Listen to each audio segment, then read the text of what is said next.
ইন্নাল হামদুলিল্লাহ ওয়াসসালাতু ওয়াসসালামু আলা রাসূলিল্লাহ আম্মা বাদ। প্রিয় মুসলিম উম্মাহ, ভারতীয় আধিপত্যবাদের বিরুদ্ধে সংগ্রামের ধারাবাহিকতায় আজ ভারত লীগের হাতে গুলিবিদ্ধ হয়ে এক সপ্তাহ চিকিৎসাধীন থেকে মৃত্যুবরণ করলেন তরুণ নেতা ও ভারত বিরোধী আন্দোলনের অগ্রনায়ক শরীফুল ইসলাম হাদি। ইন্না লিল্লাহি ওয়া ইন্না ইলাইহি রাজিউন। আপনারা এই হত্যাকাণ্ডের প্যাটার্নটা একটু লক্ষ্য করুন। ফয়সাল করিম মাসুদ ছিল একজন চিহ্নিত আওয়ামী লীগ সন্ত্রাসী। 2024 সালের 8ই নভেম্বর ডাকাতির সময় অস্ত্রসহ র্যাবের হাতে গ্রেফতার হয় ফয়সাল করিম মাসুদ। অস্ত্রের মুখে 17 লাখ টাকা লুটের ঘটনায় গ্রেফতারের পর তার বিরুদ্ধে অস্ত্র আইনেও মামলা দায়ের করা হয়। গ্রেফতারের পর ফয়সাল করিমের জামিনের জন্য হাইকোর্টে আবেদন করা হয়। চলতি বছরের 16 ফেব্রুয়ারি উচ্চ আদালত তাকে 6 মাসের জামিন দেন। পরে চলতি বছরের 12ই আগস্ট জামিনের মেয়াদ বাড়ানোর জন্য পুনরায় আবেদন করা হলে নতুন করে 1 বছরের জামিন মঞ্জুর করে উচ্চ আদালত। এভাবেই সেকুলার এই আদালত সন্ত্রাসী ফয়সাল করিমকে জামিন দিয়ে হত্যার সুযোগ করে দেয়। অথচ এই জেলেই এখনও অসংখ্য নিরপরাধ আলেম ও মুজাহিদ বন্দী ও জুলুমের শিকার। এই খুনির জামিন থেকে শুরু করে শুট করা এবং কয়েক স্তরের যাত্রার মাধ্যমে সীমান্ত পাড়ি দিয়ে ভারত চলে যাওয়া পর্যন্ত প্রতিটি পদে পদে আছে নিখুঁত পরিকল্পনা ও বিশাল চক্রের হাত। যে চক্র আমাদের রাষ্ট্রযন্ত্রের রন্ধ্রে রন্ধ্রে ভারতের দাস হয়ে প্রতিষ্ঠিত হয়ে আছে, যে চক্রের রক্ষণাবেক্ষণ করে যাচ্ছে আধিপত্যবাদী ভারত। যেই ভারত কোনো প্রকার যুদ্ধ ছাড়াই সীমান্তে নিয়মিত এই দেশের মানুষদের হত্যা করে যাচ্ছে, পৃথিবীর অন্য কোনো সীমান্তে এমনটি ঘটে না যুদ্ধ ছাড়া। এই রাষ্ট্রই খুনি হাসিনা সহ লীগের হাজার হাজার নেতাকর্মীদের আশ্রয় দিয়েছে, তাদের মদত দিচ্ছে, লজিস্টিক সাপোর্ট দিচ্ছে বাংলাদেশের বিরুদ্ধে ষড়যন্ত্র চালিয়ে যাবার জন্য। আমরা ইনকিলাব মঞ্চের কর্ণধারদেরকে বলতে চাই যে ভারতের বিরুদ্ধে লড়াই করতে গিয়ে হাদির রক্তে ইনকিলাব মঞ্চ সিঞ্চিত হলো, সেই লড়াই যেন আপনারা থামিয়ে না দেন। এই লড়াইয়ে আপনারা পুরো দেশবাসীকে সাথে পাবেন, এই লড়াইয়ে আপনারা একা নন। তবে মনে রাখবেন, সেকুলার রাষ্ট্র কাঠামো আজ ভারতীয় আধিপত্যের সামনে অসহায়। এই রাষ্ট্র কাঠামো ও বাঙালি জাতীয়তাবাদের চেতনায় সেই শক্তি নেই যা ভারতের আধিপত্যকে মোকাবেলা করবে। এই শক্তি আছে কেবল ইসলামে। ইসলামই পারে ভারতের আধিপত্যের বিরুদ্ধে এই দেশের মানুষদের কার্যকর ও শক্তিশালী প্রতিরোধের প্রেরণা দিতে। ভালো করে বুঝে নিন, সেকুলার এই বিচার ব্যবস্থা কখনোই হাদির হত্যার বিচার নিশ্চিত করতে পারে না, বরং এই বিচার ব্যবস্থাই হাদির খুনিকে তৈরি করেছে।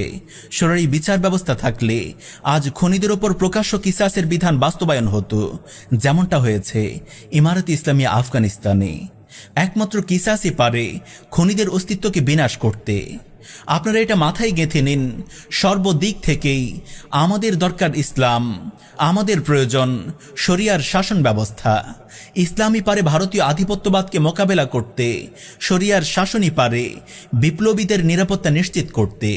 তাই আসুন দীর্ঘমেয়াদে তাওহীদ ও শরিয়ার ভিত্তিতে এক চূড়ান্ত বিপ্লবের জন্য প্রস্তুত হই, সমাজকে প্রস্তুত করি। শরিয়াহ ছাড়া বিপ্লবের নামে যা কিছু হবে সেগুলো কখনোই এই দেশ ও মানুষের ভাগ্য পরিবর্তন করতে পারবে না। সেটা কখনোই আমাদের ঈমান, জানমাল ও উন্নয়নের নিরাপত্তা নিশ্চিত করতে পারবে না। খেলাফত ও শরিয়ার উদ্দেশ্যে সাধিত বিপ্লবী আমাদের স্বাধীনতা, অস্তিত্ব ও উন্নতির একমাত্র রক্ষা কবচ। খেলাফত ও শরিয়ার উদ্দেশ্যে সাধিত বিপ্লবী আমাদের স্বাধীনতা, অস্তিত্ব ও উন্নতির একমাত্র রক্ষা কবচ।